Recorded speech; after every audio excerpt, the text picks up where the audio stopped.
Alors, révision sur le chapitre des lentilles minces et de la couleur, synthèse additive, soustractive et couleur des objets. Alors tout d'abord, première partie sur les lentilles minces convergentes. Donc qu'est-ce qu'il y a à savoir? Donc il y a à savoir qu'une lentille mince est un corps homogène, transparent, délimité par deux faces dont l'une des deux est courbée.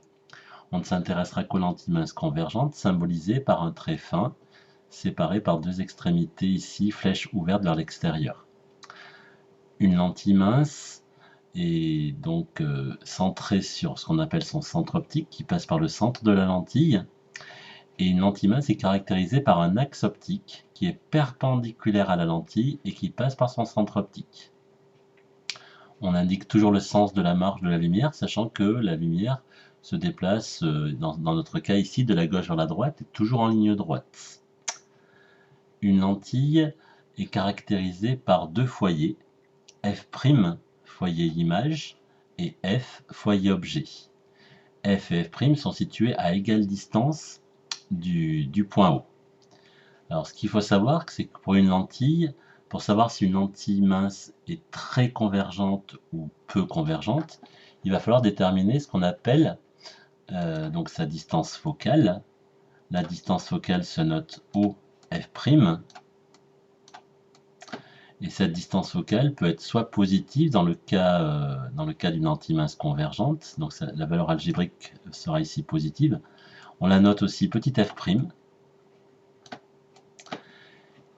Et ce qu'il faut savoir, pour savoir si une lentille mince est convergente ou peu convergente, il faut déterminer sa distance focale et voir si sa distance focale est grande ou petite.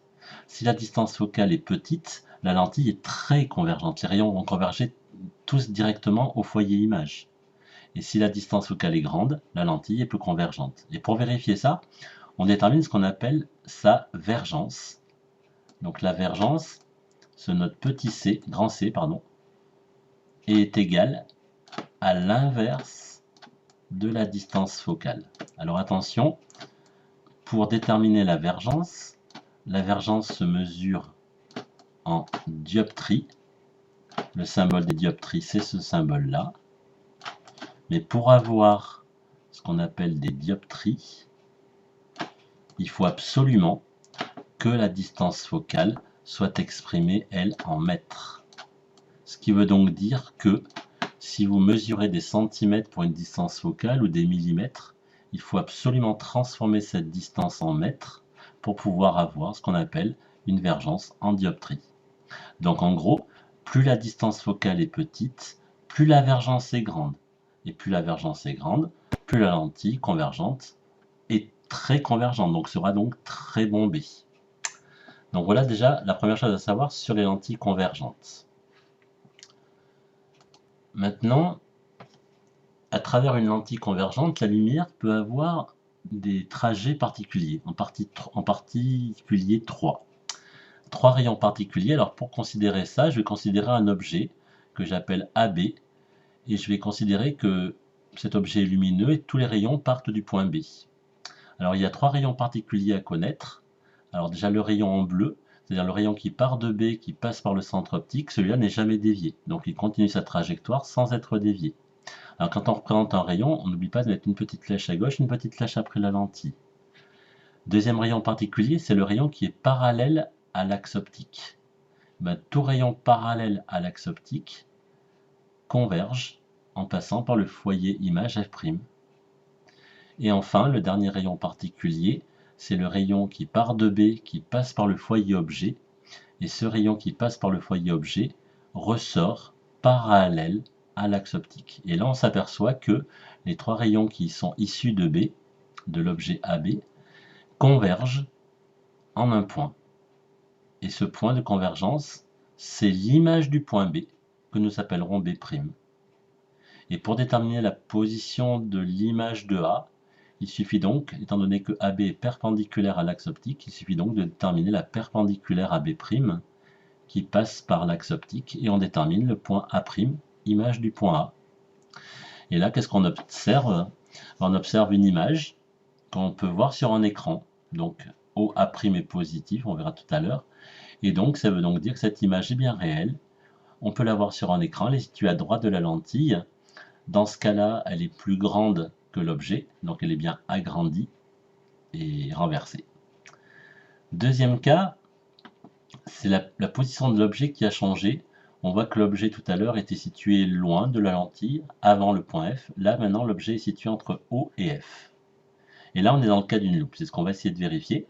Donc, pour cela, on trace nos deux rayons particuliers, celui qui passe par O et celui qui est parallèle à l'axe optique. Et là, qu'est-ce qu'on constate? On constate que les rayons divergent. Mais par contre, si on les prolonge en pointillés, on va tenir là aussi un point d'intersection. Et ce point d'intersection sera l'image B' de B.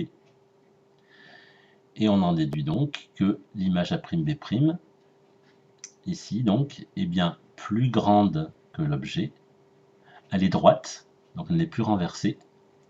Mais cette fois-ci, comme les rayons sont dessinés en pointillés, l'image n'est plus réelle. On va dire qu'elle sera virtuelle. Et pour pouvoir l'observer, vu qu'elle ne peut plus être visible sur un écran, il faudra placer notre œil de ce côté-là pour pouvoir voir l'image de l'objet, mais une image agrandie. Et ça, c'est le cas d'une loupe. Alors, pour essayer de voir un petit peu tous les cas possibles, alors le premier cas, c'est par exemple, donc celui qu'on vient de voir, c'était celui-là. Le deuxième qu'on a vu, c'était celui-là. Mais il existe deux autres cas.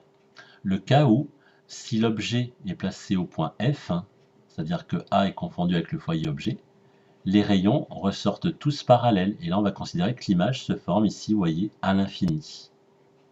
Et de même, un objet situé très loin de la lentille, donc là on s'aperçoit que les rayons arrivent tous parallèles entre eux, ça veut bien dire que l'objet est très loin de la lentille, est situé à l'infini. Et bien qu'est-ce qu'on peut dire?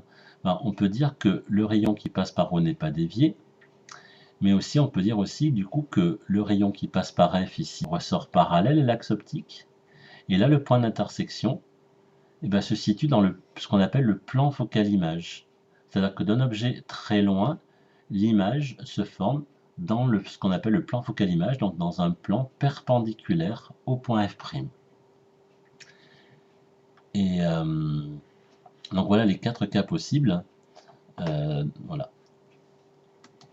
Donc à partir de là, on peut maintenant déterminer la position, la taille, la position de l'objet, position de l'image, distance focale, ou la taille de l'objet ou la taille de l'image, connaissant l'un ou l'autre. Alors pour cela, on a besoin de deux relations. La relation de grandissement, alors comme son nom l'indique, ça permet de connaître la taille de l'image par rapport à la taille de l'objet. Mais d'après le théorème de Thalès, on sait que A'B', ce côté-là du triangle, divisé par AB, ce côté-là de l'autre triangle, c'est aussi égal à OA', ce côté-là, sur OA.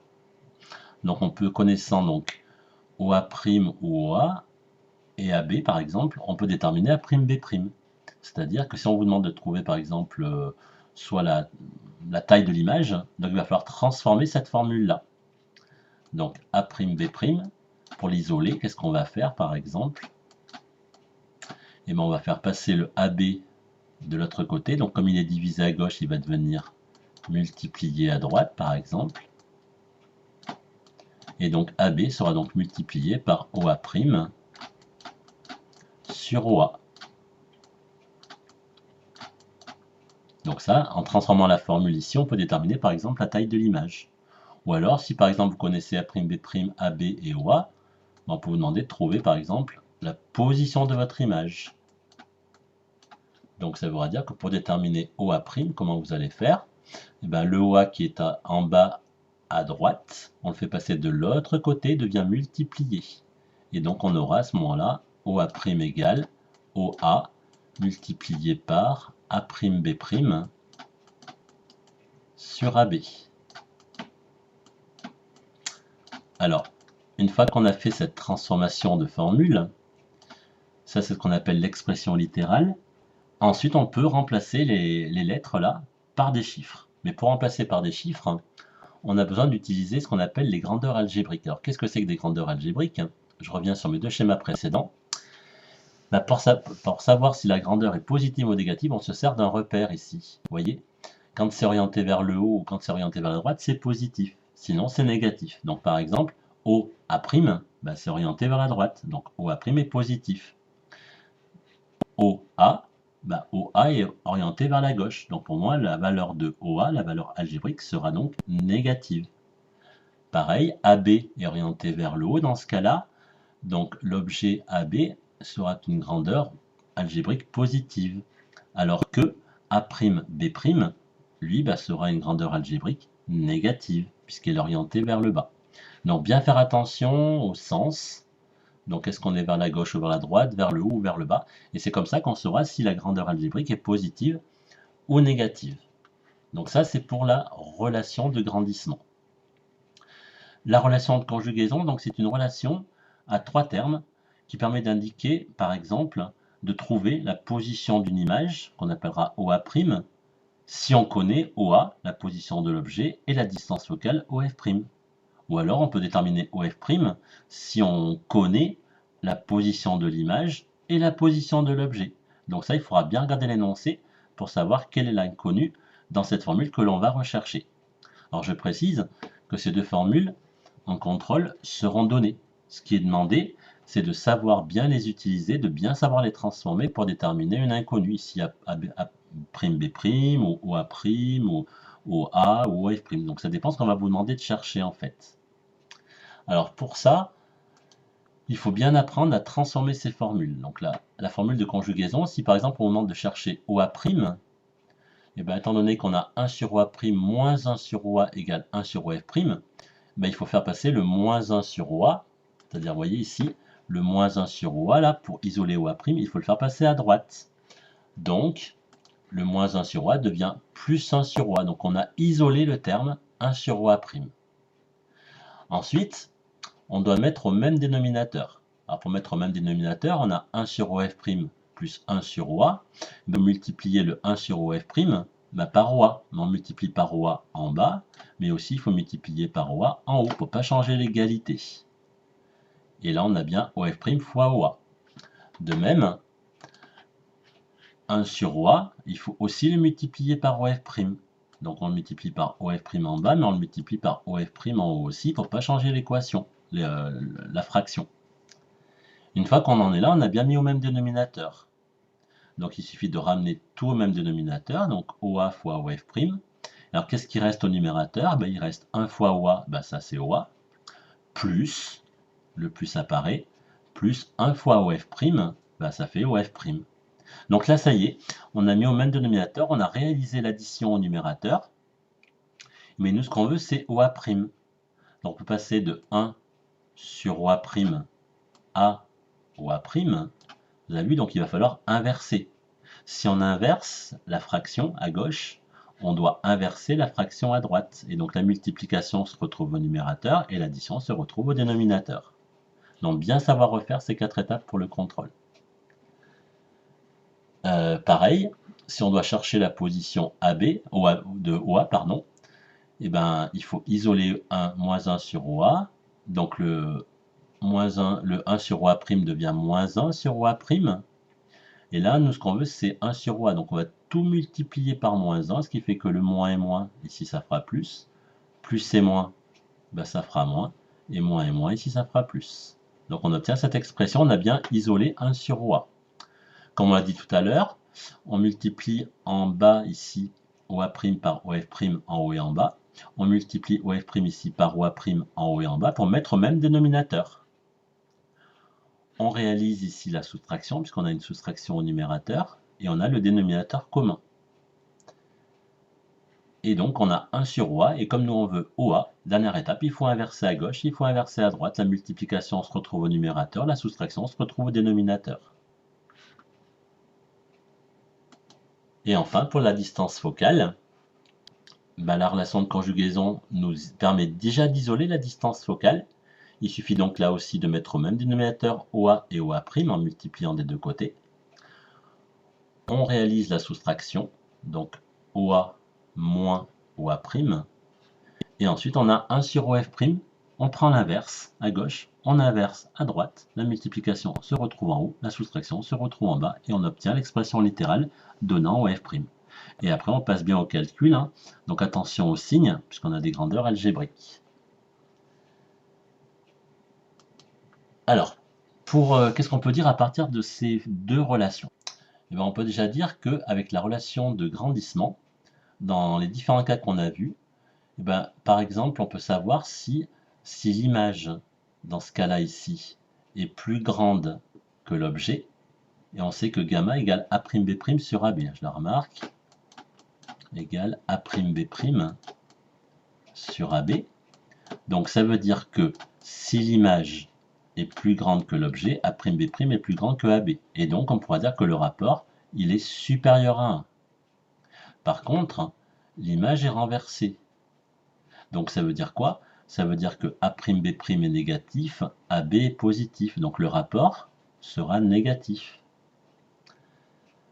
Dans ce cas-là, on voit que l'image est plus petite que l'objet. Donc A'B' est plus petit que AB. Donc le grandissement ici sera plus petit que 1. L'image étant plus petite. Mais comme l'image est renversée, A'B' est toujours négatif, AB est positif, le grandissement est négatif. Et enfin, dans le cas d'une image virtuelle, l'image est droite, mais plus grande que l'objet. Donc le grandissement, là aussi, sera supérieur à 1, la valeur absolue, bien sûr. Mais l'image est droite. Donc A'B' est positif, AB est positif, donc le grandissement est forcément positif. Voilà tous les cas possibles que vous pouvez avoir au niveau des valeurs du grandissement. Alors pour terminer, deux systèmes optiques. À gauche, on a l'œil, à droite, on a l'appareil photo. Alors, des points de similitude et des points de différence. Points de similitude, tous les deux sont constitués d'une lentille convergente, ici le cristallin, ici l'objectif de l'appareil photo. Tous les deux constitués d'un diaphragme qui fait rentrer plus ou moins de lumière et l'iris qui lui aussi fait rentrer plus ou moins de lumière. Un écran, le capteur pour l'appareil photo, la rétine pour l'œil. Alors maintenant, les points de similitude s'arrêtent là. Maintenant, les points de différence, c'est le point suivant. C'est d'abord le phénomène qui s'appelle le phénomène d'accommodation. Alors, c'est quoi l'accommodation? C'est le fait que le cristallin ne bouge pas. Le cristallin dans l'œil ne bouge pas, c'est-à-dire que le cristallin ne se déplace pas à gauche ou ne se déplace pas à droite puisque l'œil ne gonfle pas. Donc, qu'est-ce qui va se passer? C'est que les muscles ciliaires de chaque côté du cristallin vont plus ou moins appuyer sur le cristallin pour le rendre plus convergent. Donc, c'est quoi l'intérêt? L'intérêt, c'est que si on a un objet qui est très loin, comme ceci, les rayons, on a dit tout à l'heure, arrivaient parallèles. Et donc, comme ils arrivent parallèles, ils convergent en un point. Et ben, c'est le point F'. Et ce point F', dans ce cas-là, est confondu avec la rétine. L'image est nette. Pour un objet situé très loin, on dit que l'œil ne travaille pas, l'œil n'accommode pas. Si maintenant l'objet est proche, eh ben, l'œil va accommoder, la lentille va être beaucoup plus convergente. Les muscles ciliaires vont appuyer dessus, de manière à ce que l'image qui au départ se formait derrière la rétine vienne se former sur la rétine. Et pour ça, qu'est-ce qu'on va dire? On va dire que le foyer F' a diminué et s'est rapproché. Donc on a rendu la lentille plus convergente, de manière à ce que l'image se forme sur la rétine. Donc ça, c'est le phénomène d'accommodation qu'on retrouve aussi dans les smartphones, on avait dit, puisque dans un smartphone, on a une boule, une bille d'eau, qui est plus ou moins élargie en fonction d'une tension électrique imposée. Donc la tension électrique va remplacer les muscles ciliaires, et on va pouvoir, donc avec un smartphone, photographier un objet proche ou un objet loin. Donc ça, c'est l'accommodation. Alors maintenant, pour un appareil photo, c'est un petit peu différent. Un appareil photo numérique ou argentique, on va avoir ce qu'on appelle la mise au point. Alors c'est quoi la mise au point? C'est aussi le fait de pouvoir obtenir une image nette d'un objet loin ou d'un objet proche. Un objet loin, c'est comme pour l'œil. L'image vient se former sur le capteur et là on a la distance focale F' confondue avec la position du capteur. Si maintenant l'objet est proche, si l'objet est proche, l'image doit se former derrière le capteur. Mais la lentille ne peut pas gonfler, ne peut pas bouger, enfin ne peut pas être plus convergente. Donc ce qu'on va faire, c'est donc la décaler vers la gauche, de manière à ce que l'image vienne converger au niveau du capteur et non derrière. Et là, on fait ce qu'on appelle la mise au point. On modifie finalement la distance OA', qu'on éloigne, de manière à ce que l'image A' vienne se former sur le capteur. Donc voilà la différence entre ces deux systèmes optiques. Deuxième partie, synthèse additive et synthèse soustractive des couleurs. Alors dans ce cas-là, bien connaître le principe de la synthèse additive des couleurs, hein. Donc on sait que Thomas Young l'avait démontré, qu'on pouvait obtenir une lumière blanche à partir de toutes les couleurs de l'arc-en-ciel, c'est-à-dire que ce qu'avait fait Newton, on peut faire l'opération inverse. Et par contre, il en déduit aussi que pour avoir une lumière blanche, 3 couleurs suffisent, qu'on appelle les 3 couleurs primaires, que sont le vert, le rouge et le bleu. Je parle bien de lumière colorée, puisque en synthèse additive, on parle de lumière. Et qu'est-ce qu'il a pu démontrer? Il a pu démontrer que du vert associé à du bleu donnait du cyan, du bleu associé à du rouge donnait du magenta, du rouge avec du vert donnait du jaune, et la somme de ces 3 couleurs primaires donnait du blanc. Donc ça, c'est vraiment le principe de la synthèse additive des couleurs. Donc si on vous le demande, il faut faire ce petit schéma qui illustre tout le principe de la synthèse additive. Autre chose à savoir, donc R, V, B sont donc des couleurs primaires.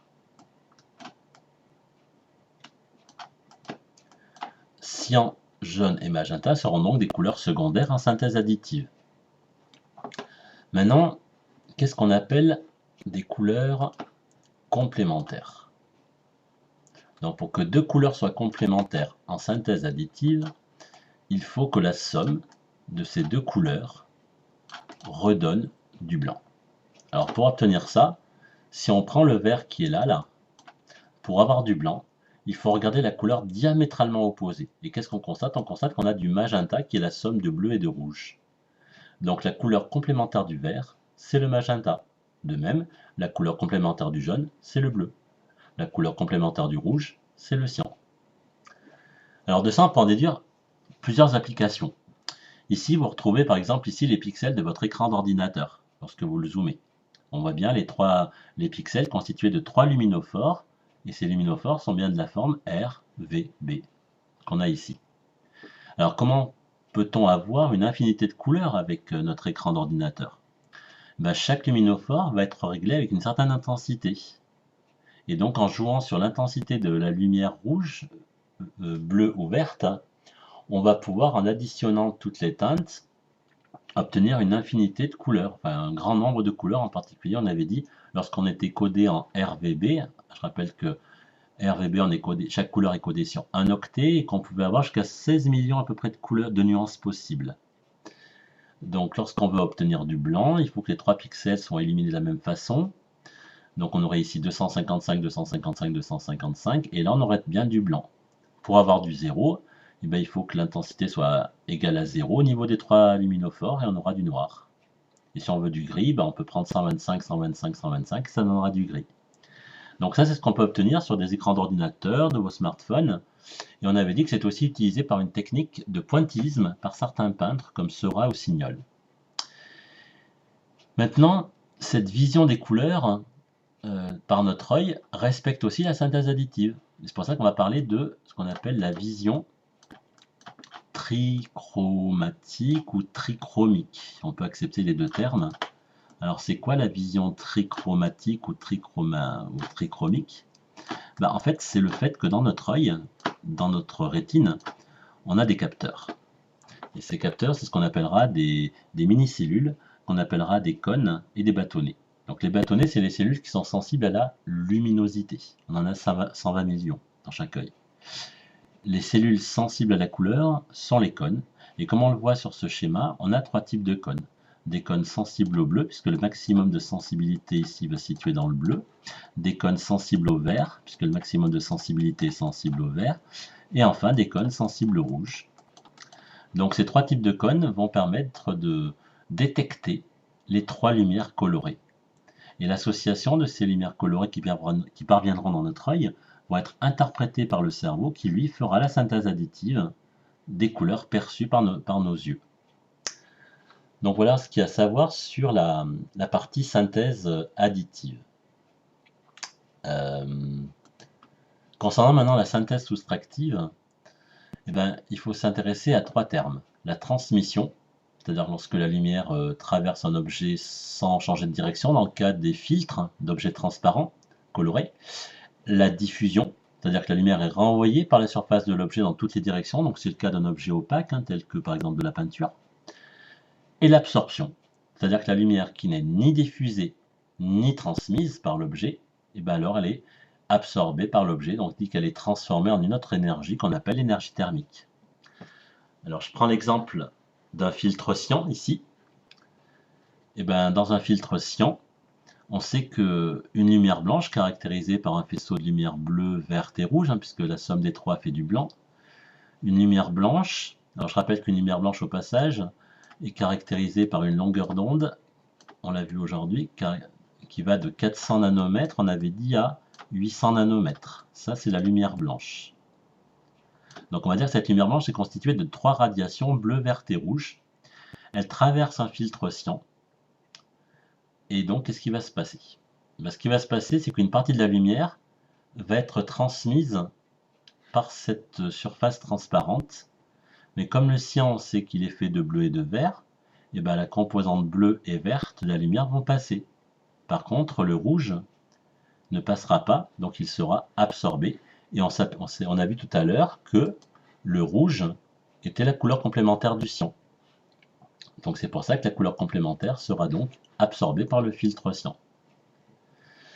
Alors maintenant, si on vous demande le principe de la synthèse soustractive des couleurs, ça veut dire qu'on va soustraire des couleurs par rapport à de la matière. Là, on parle de matière de filtre cyan. Donc là, il y a la matière qui intervient. Donc là, on a bien de la synthèse soustractive.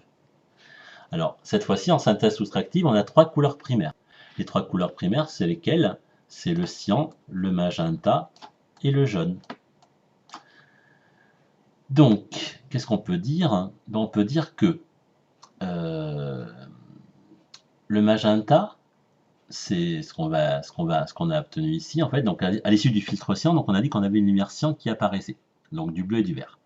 Cette lumière cyan, on lui fait traverser un filtre magenta. Mais le magenta, je rappelle que c'est fait de rouge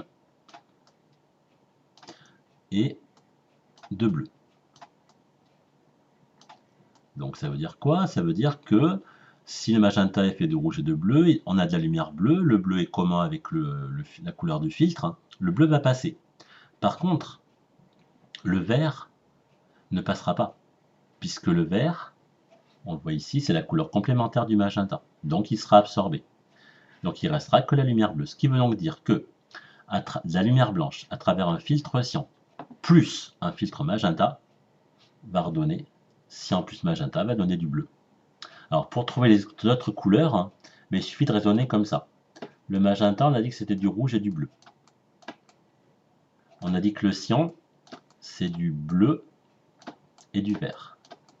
Donc je m'aperçois que la seule couleur commune aux deux, ben ici on a le bleu, ici on a le bleu. Donc il n'y aura que le bleu qui sera commun aux deux filtres, et donc le bleu pourra ressortir. Le vert et le rouge ont été soustraits, ont été absorbés.